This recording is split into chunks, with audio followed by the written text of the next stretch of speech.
आप देख सकते हैं कि पूरा हुजूम जो है वो अखिलेश यादव को, अपने नेता को सुनने के लिए बेकरार है। इसलिए सबसे बड़ी जिम्मेदारी भारत सरकार की है कि जो लोग ये कहते थे कि दुनिया में उनका डंका बजता है, तो आज उन्हें ये प्रूव करना चाहिए कि तुरंत बच्चों को उनके घर, उनके परिवार के पास बुला लें। नमस्कार, मैं हूं संजय शर्मा। आप देख रहे हैं 4 PM news network. Uttar Pradesh के चुनाव में यूक्रेन की एंट्री हो गई है। यूक्रेन में फंसे हुए हैं भारत के बच्चे, उत्तर प्रदेश के बच्चे, और प्रधानमंत्री नरेंद्र मोदी ने यूक्रेन में भारत की भूमिका को बहराइच में भाषण में उल्लेख कर दिया। दरअसल भारतीय जनता पार्टी के लिए ये मुद्दे बड़े सटीक रहते हैं, बड़े मुफीद रहते हैं कि वो आतंकवाद पे बात करे, वो सुरक्षा पे बात करे, वो बालाकोट स्ट्राइक पे बात करे। ये बातें, मुद्दे ऐसे होते हैं जो जनता को सीधे अटैक करते हैं। जनता को लगता है भावनाएं उनकी देशभक्ति की और राष्ट्रवाद की भावनाएं वो थोड़ा भड़कती हैं, थोड़ा आगे आती हैं। अखिलेश यादव की सभा थी बस्ती में आज, और बस्ती में उन्होंने मुझसे बातचीत करते हुए कहा कि जो नेता कहते थे दुनिया में भारत का डंका बज रहा है, कम से कम उन्हें अब भारत के बच्चों को वापस लाना चाहिए। जाहिर है अखिलेश यादव का यह सीधा हमला प्रधानमंत्री नरेंद्र मोदी पर था। प्रधानमंत्री ने एक दिन पहले बहराइच की रैली में कहा कि भाइयों और बहनों, आपको देश के लिए मजबूत कंधे चाहिए नहीं चाहिए, आपको ढीला ढाला मास्टर चाहिए, ढीला ढाला दरोगा चाहिए, या मजबूत दरोगा और मजबूत मास्टर चाहिए। भारतीय जनता पार्टी की निचली वाली इकाई, उसको समझ में नहीं आया कि प्रधानमंत्री नरेंद्र मोदी ने यूक्रेन को लेकर ये कहा क्या। दरअसल बीजेपी कंफ्यूज थी क्योंकि रूस से हमारा रिश्ता बहुत सालों का है। भारत जिस नीति पे चल रहा है अभी तक, वो रूस को भी नाराज नहीं करने वाली है और वो यूक्रेन को भी नाराज नहीं करने वाली है। लेकिन भारत की समस्या ये है कि 17-18 हजार बच्चे फंसे हैं। बच्चों के जो वीडियो वायरल हो रहे हैं उसने पूरे देश को हिला दिया है। बच्चे परेशान हैं, बच्चे बॉर्डर पर हैं। बच्चों से कहा गया था आप किसी तरह बॉर्डर तक पहुंच जाइए, हम आपकी व्यवस्था निकालने की कर लेंगे। बच्चों ने ये जैसे ही भारत सरकार की एडवाइजरी देखी तो बच्चे दौड़ पड़े, बॉर्डर तक पहुंचे 80-80 किलोमीटर, और माइनस में वहां तापमान रहता है। तो कुछ बच्चों के बहुत मार्मिक वीडियो वायरल हुए तो उसने हड़कंप मचा दिया। अब चूंकि भारत के बच्चे हैं, आज 4-5 दिन हो गए उनके ऊपर मारपीट करते हुए, उनको भूखे प्यासे। ये इन वीडियो ने देश को बड़ा परेशान किया। ये वीडियो पूरे देश में इस बात की भी आलोचना कर रहे थे कि आखिर सरकार क्या कर रही है, और आलोचना इस बात में भी हो रही थी कि जब देश को 18 हजार बच्चों को वापस लाने की पहल करनी चाहिए तो प्रधानमंत्री उत्तर प्रदेश में यूक्रेन को लेकर अपनी प्रचार कर रहे हैं, अपनी ब्रांडिंग कर रहे हैं। दरअसल प्रधानमंत्री नरेंद्र मोदी कभी भी ब्रांडिंग का मौका छोड़ते नहीं हैं। प्रधानमंत्री ने जब कल यूक्रेन को लेकर बहराइच में संदेश देने की कोशिश करी कि राष्ट्रवाद के मुद्दे पर भारतीय जनता पार्टी के साथ आई है, तो वो एक नया प्रयोग था। दरअसल 5 चरण के चुनाव हो चुके हैं उत्तर प्रदेश में, और भारतीय जनता पार्टी बहुत बुरी तरह से पिछड़ती हुई नजर आ रही है। केवल 2 चरण बचे हैं पूर्वांचल के, और लगभग सभी राजनीतिक प्रेक्षकों का मानना है कि इन दोनों चरणों में भारतीय जनता पार्टी बहुत पीछे है। कुछ जिले तो ऐसे हैं जहां पे भारतीय जनता पार्टी का खाता भी खुल पाएगा, इसकी संभावना कम लग रही है। अब तक के जो 5 चरण हैं उसके जो अनुमान आए हैं उसने बीजेपी के पसीने छुड़ा दिए हैं, और बाकी देश में भी जो रिजल्ट आ रहे हैं, चाहे वो पंजाब का हो, उत्तराखंड का हो, वो बीजेपी के लिए बहुत सकून नहीं है।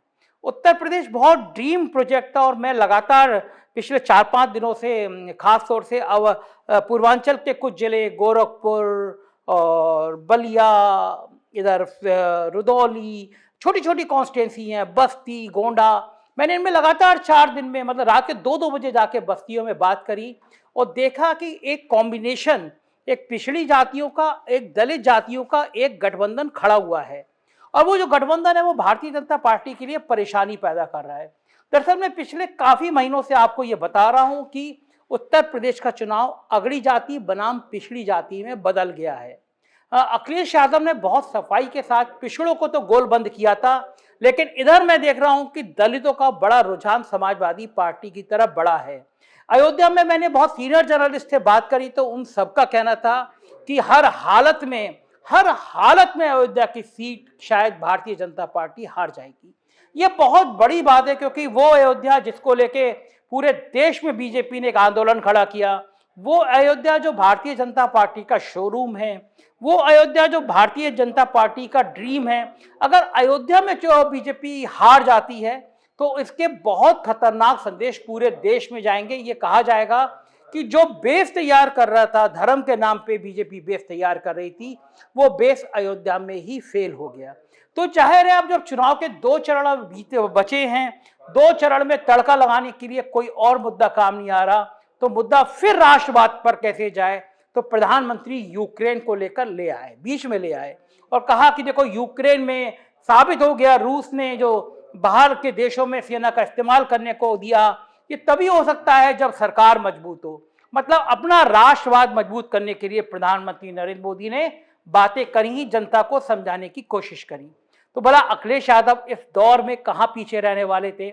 अखिलेश यादव भी मैदान में आया और आज उन्होंने बस्ती में कह दिया कि जो पूरे देश में डंका बजाने का काम करते थे और कहते थे पूरा डंका बज रहा है, वो क्यों नहीं भारत के बच्चों को वापस ले आते। दरअसल ये लोग बहुत कमजोर लोग हैं, चुनाव हार रहे हैं, इसलिए ऐसी बातें कर रहे हैं। देखिए अखिलेश यादव ने पूरी बात क्या कही हेलीकॉप्टर पे। नमस्कार, मैं हूं संजय शर्मा, आप देख रहे हैं 4PM न्यूज नेटवर्क। मेरे साथ इस समय अखिलेश यादव जी। अखिलेश यादव जी, उत्तर प्रदेश के चुनाव चल रहे हैं, यूक्रेन में छात्र फंसे हैं, प्रधानमंत्री ने उत्तर प्रदेश में भी यूक्रेन के छात्रों का मुद्दा उठाया।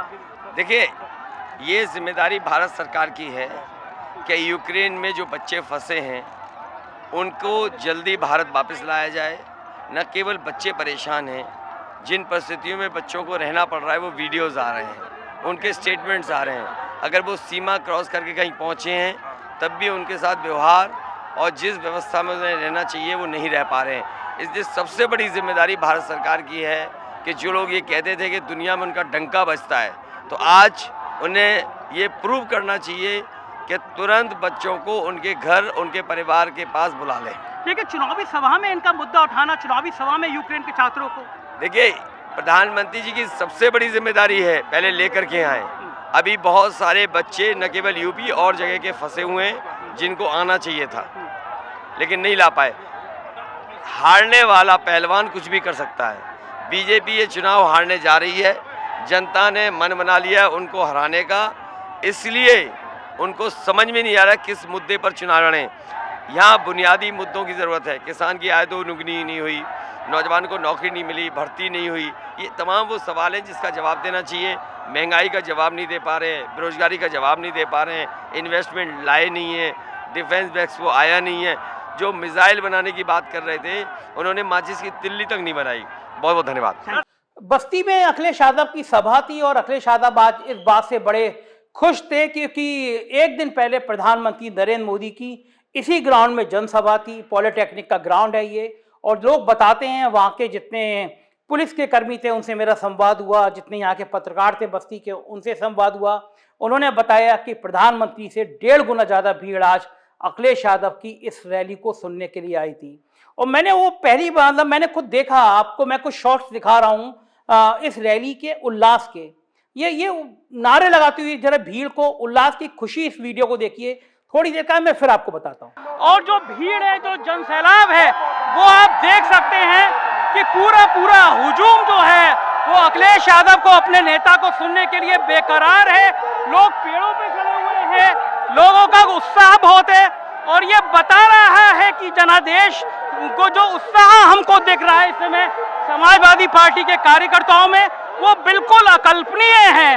मैंने बहुत सारे नेताओं की सभाएं देखी हैं, लेकिन पूर्वांचल में जब 6ठा और 7वां चरण बचा है तो ये जोश, ये उत्साह कार्यकर्ताओं में बढ़ गया है। उनके नेता आ रहे हैं, साथ में आ रहे हैं और कहीं ना कहीं ये संदेश देने के लिए कोशिश है कि सपा मुखिया कुछ देर में आके यह भाषण देंगे, बताएंगे कि जनता का मूड क्या है और जनता का रवैया क्या है। हम आपको उनकी सभा लाइव सुनाएंगे और बताएंगे कि आखिर जनता का ये उत्साह बस्ती और बस्ती के आसपास के इलाकों में क्या करने वाला है? मैंने भारतीय जनता पार्टी की भी कई रैली देखी और आज अखिलेश यादव की यह रैली देखी। एक बेसिक फर्क है। फर्क यह है कि भारतीय जनता पार्टी की जो रैलियां हो रही हैं उसमें कार्यकर्ताओं में उतना उत्साह नहीं आ पा रहा। उसकी वजह बहुत सारी हैं। मेन वजह यह है कि 5 साल तक भारतीय जनता पार्टी का कार्यकर्ता बड़ा उपेक्षित रहा। उनके विधायकों के, उनके सांसदों तक के काम नहीं हुआ पाए। कहीं ना कहीं कार्यकर्ताओं को लगता था कि उसकी बात नहीं सुनी जाती। समाजवादी पार्टी के कार्यकर्ताओं में उत्साह इस समय इसलिए है कि उनको लगता है कि उनके भैया जी की सरकार आ रही है। ये दो बेसिक फर्क है जो बूथ में भी नजर आ रहे हैं। समाजवादी पार्टी के कार्यकर्ता उत्साह से भरा हुआ है और बीजेपी का कार्यकर्ता थोड़ा शांत है, मायूस है। बीजेपी के जितने पोलिंग है, जितने बूथ हैं, वहां पे वोटिंग कम हो रही है। ये भाजपा को परेशान करने के लिए बाली बात है। बीजेपी चिंतित है। संघ प्रमुख ने भी कहा है कि वोटिंग बढ़ाई जाए, लेकिन वोटिंग का परसेंटेज बीजेपी के गढ़ में बढ़ नहीं पा रहा। जाहिर है अंतिम 2 चरण के लिए ताकत सब लोग लगा रहे हैं, जोर आजमाइश सबकी चल रही है, लेकिन लगता है भारतीय जनता पार्टी के हाथ से भारतीय जनता पार्टी का सिंहासन खिसकता हुआ नजर आ रहा है। अगर ये सिंहासन खिसकता है तो 2024 के चुनाव में इसका क्या असर पड़ेगा ये कहना भी मुश्किल है। लेकिन फिलहाल भारतीय जनता पार्टी उत्तर प्रदेश में परेशानी में है। चुनाव प्रचार में मोदी जी का यूक्रेन ले आना और अखिलेश का हमला करना दोनों बताता है कि अब मुद्दे बदल रहे हैं, लेकिन मुद्दों के बीच में असली बात यही है कि बेरोजगारी, आवारा पशु, पिछड़ा और दलित का गठजोड़ एक चुनाव में बहुत बड़ा असर डाल रहा है। उत्तर प्रदेश की राजनीति की हर खबर बताते रहेंगे। देखते रहिए 4PM न्यूज नेटवर्क। शुक्रिया।